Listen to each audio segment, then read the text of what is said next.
கடந்த ஆண்டு இதே நாளில் பொறியாளராக இருக்கக்கூடிய தம்பி கவின் நம்மை விட்டு பிரிந்த நாள். சாதியவாதிகள் அவரை நம்ப வைத்து அழைத்து சென்று படுகொலை செய்திருக்கிறார்கள். இந்த நாளில் இதே குடும்பத்தில் ஆறுமுகமங்கலத்தில் அவருடைய வீட்டுக்கு முன்பாக அவர் படத்தை திறந்து வைத்து அஞ்சலி செலுத்தியிருக்கின்றோம். அவர் குடும்பத்தைச் சேர்ந்தவர்கள்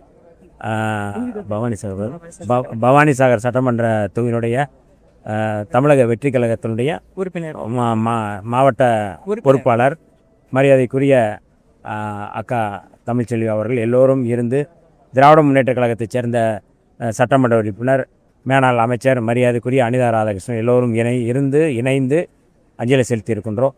அவருக்கு விடுதலை சிறுத்தைகளின் சார்பாகவும் தமிழக வெற்றி கழகத்தின் சார்பாகவும் நாங்கள் வீர வணக்கம் செலுத்துகின்றோம். இந்த தென் மாவட்டத்தில் காவல்துறை ஜாதி உணர்வோட செயல்படாத ஒரு புகார் வருது. அது குறித்து அவங்க இல்லை, ஏற்கனவே நீதியரசர் சந்துரு அவருடைய அறிக்கையில் அது குறிப்பிட்டிருக்கிறார்கள். ஆகவே அது குறித்து அந்த விரிவான அறிக்கையை பெற்ற பிறகு இது தொடர்பான நடவடிக்கை எடுக்கப்படும். பொதுவாக காவல்துறையில் இருப்பவர்கள் சாதி மத உணர்வு அற்றவர்களாக இருக்க வேண்டும் என்பதுதான் அரசியலமைப்பு சட்டம் வழங்கியிருக்கின்ற வழிகாட்டுதல். சட்டத்தின் அடிப்படையில் தான் அவர்கள் செயல்பட வேண்டும். அடிப்படையில் சாதியின் அடிப்படையில் அவர் செயல்படக்கூடாது என்பதுதான் அரசியலமைப்பு சட்டம் நமக்கு வழங்கியிருக்கின்றது. அதுதான் புரட்சியாளர் அம்பேத்கருடைய அரசியலமைப்பு சட்டம்.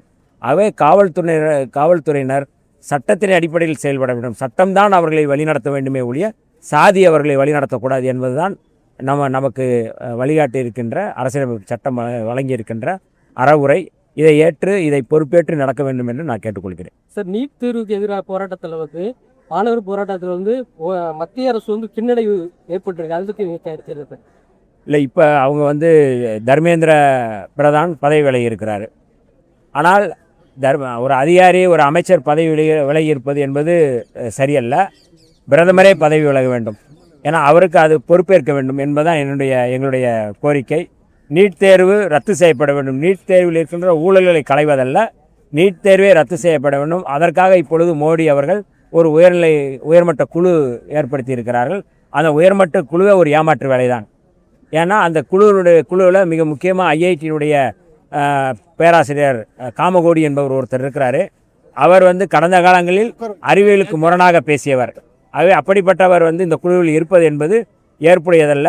நமக்குடைய இலக்கு என்பது நீட் தேர்வு ரத்து செய்யப்பட வேண்டும். இதுதான் தமிழ்நாடு அரசினுடைய நிலைப்பாடும். அதுதான் சேலம் மாவட்டத்தில் புரட்சியாக அம்பேத்கர் சிலை திறக்கிறது காலுக்கு மேலே காலை போட்டு இருப்பாங்க. திறப்பதுக்கு எதிர்ப்பு தெரிவிக்காம இதை பற்றி அவங்க கருத்தில் இல்லை. இது ஏற்கனவே ஆட்சியர் சேலம் மாவட்ட ஆட்சியர் அரசுக்கு அறிக்கை கேட்டிருக்கிறோம். வந்த பிறகு விரைவில் அதற்கு திறப்பதற்கான ஏற்பாடுகள் செய்வோம். சார், ஆதித்திராவிட நலத்துறையை சமூக நலத்துறையாக மாற்றிருக்காங்க. இதனால் உங்களுடைய கருத்து? இல்லை, ஏற்கனவே இது குறித்து நம்ம கருத்து சொல்லியிருக்கோம். எங்களுடைய தலைவர் எழுச்சி தமிழர் சொன்ன கருத்து தான் என்னுடைய கருத்தும்.